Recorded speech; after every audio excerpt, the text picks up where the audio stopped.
मैं कभी बोलता नहीं हूं, मेरे पास सबूत है। तू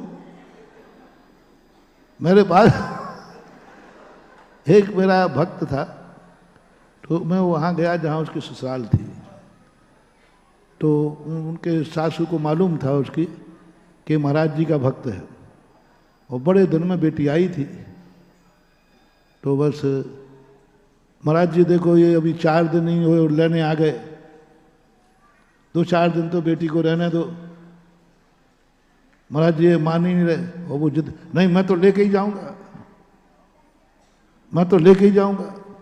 तो सासू ने कहा ऐसे नहीं मानेंगे, महाराज से कहते महाराज की बात मान लेगी। वो सीधी सादी सासू थी, सागरी की थी।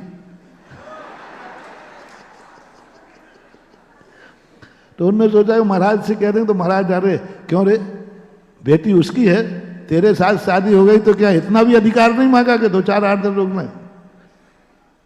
तो मैंने डांट दिया, मैंने कि क्यों रे कितने तो बोले महाराज जी 5-6 दिन हो गए आए हुए लेना। तो मैंने कहा तुम थोड़ा रहने दे, कब से तेरी हो गई? अरे माँ है, माँ की आत्मा है, महीना 15 दिन रहने दे। महाराज जी अब वो कहते महाराज जी इतने में मैंने कहा अच्छा उससे पूछ लो बेटी से वो जाना चाहती कि नहीं। अब मैं तो सीधा साधा, मुझे क्या पता।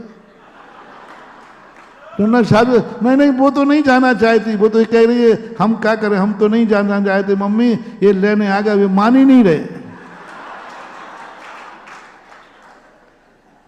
अब मान ही नहीं रहे।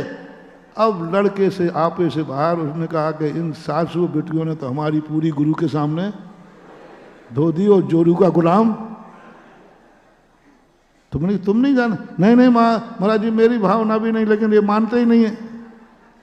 सासू कहती देखो महाराज बेटी जाना नहीं चाहती, बेटी तो थोड़े दिन यहाँ रहना चाहती है, लेकिन ये कुंवर साहब मानते ही नहीं।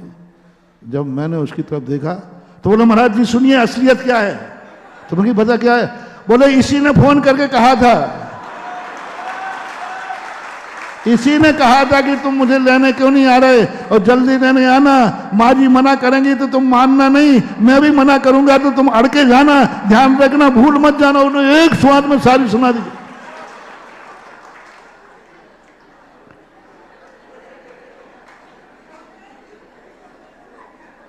ये कहानी है कि साची साची है?